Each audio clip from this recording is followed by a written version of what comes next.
Hello guys, and welcome back to my YouTube channel. If you're new on my channel, my name is Stella. I'm an education, lifestyle and mom YouTuber based in the United States. I'm a PhD student in the United States. In this channel rather, I bring educational content in terms of scholarship opportunities and some requirements for getting fully funded scholarships to study abroad. And this is based on my experience having gotten scholarships to study in two different countries. I did my master's degree in India on a fully funded scholarship, and currently doing a PhD in the United States on yet another fully funded scholarship. So I bring I just share information based on what I know and based on my own experience on here. I am a mom and my kids are here with me. My family is here with me in the United States. So I also share my experience coming here with them and my experience living here with them and all of that good stuff. And a couple of times I also bring my boring or interesting life here and there on the channel. So this is basically what we do here. So if you're new here and you haven't subscribed to my channel, or you have been coming back here and you have not subscribed to my channel, please consider doing so. It's free of charge. Click the red button which is down there below. That's the subscribe button, and whenever a new video pops up on my channel and you want to be notified, you can click the bell which is right next to the subscribe button, and so whenever I make a new video, you get notified on your phone or on your laptop or whatever, and it's totally free. So in today's video, I would like to start by thanking you guys for the engagement on my last video about certain things to consider before bringing your kids to with you to study. Apparently that's a very interesting topic, and a couple of you guys found it really interesting, so that encourages me to do more videos like that, right? So in today's video, there was something I was supposed to talk about in that video, but I didn't, and the reason was just because I felt the video would be too long. So I decided, you know what, let me do a different video about it. And it's about how to actually get accommodation while you are in your country, using Nigeria as an example. While you're in Nigeria and wanting to, and you've gotten an offer in abroad, using the United States also as an example because that's where I stay, and you have your offer of admission, but you have a family in Nigeria, you guys have gotten your visas. So how do you sort accommodation while you are there in Nigeria? So I will start by telling you that yes, it's possible to get an accommodation while you are in Nigeria before coming down here. You know, the thing about coming with family, especially when kids are involved, is that you need to plan properly. You need to be very like, your plan needs to be like, everything needs to be in place. To be in place, because you wouldn't want to come here and then be stranded with your children. You don't want that type of experience. It's actually easy for you to come as an individual and you squat with friends, or you know, before you finally get your place. But with kids, you can't squat with anybody, right? So you can actually get an accommodation from where you are before coming down here. There are certain things I have listed down that I feel like you can consider while you're setting up trying to get an accommodation. And the first thing on my list here is your family size.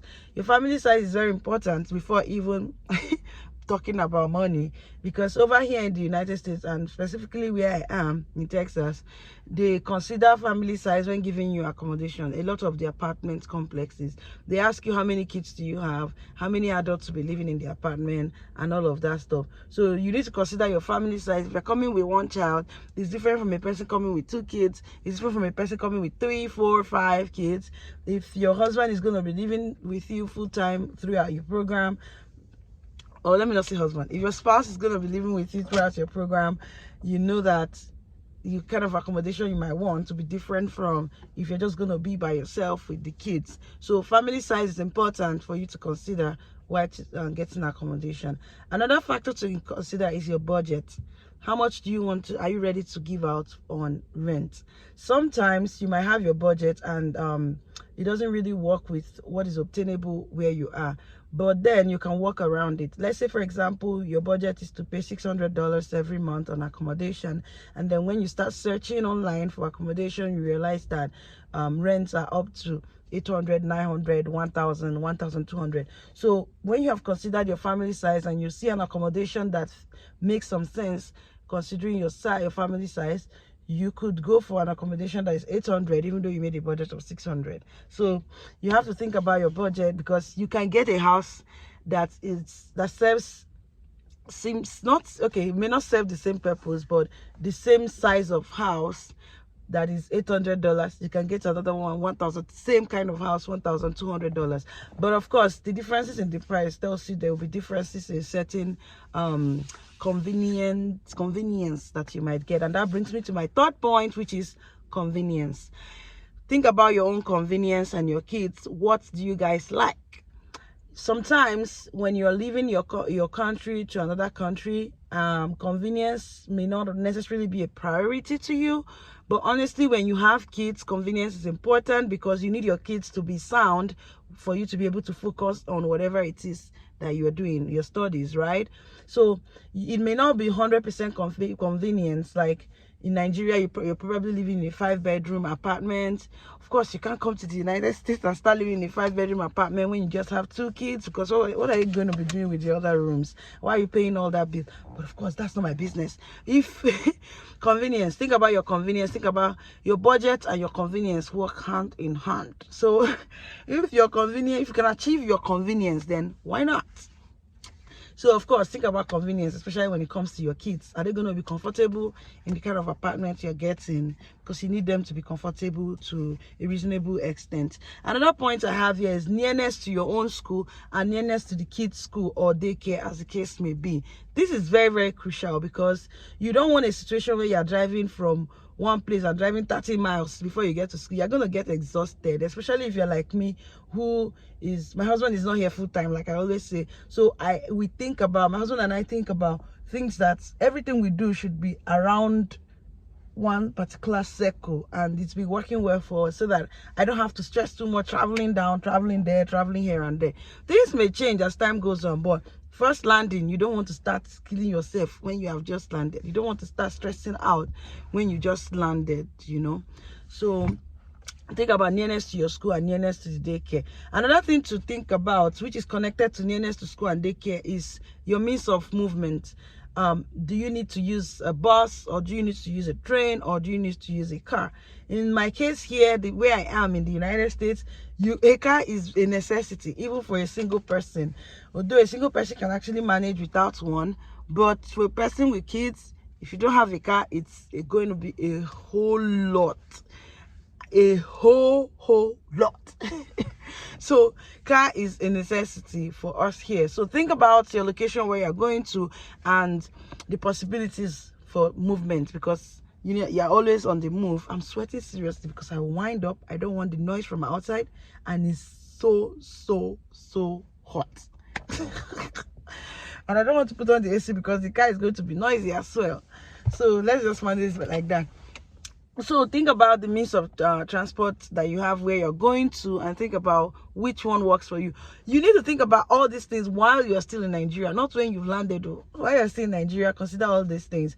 So you can get information about accommodation from everything is online. If you feel like you're not able to navigate through, you can send an email to your graduate school coordinator. Most of the times they help students who are coming in with information. So like in my own case, when I started searching for accommodation, it was the graduate school coordinator at the time that I spoke to, and she gave me links to different off-campus accommodations that were suitable for my family size at that time. So you can also do that. They can be very helpful. Another thing that helped me was connecting with people. I can never stop talking about how connecting with people helped me all through my process of coming down here. This way don't too much.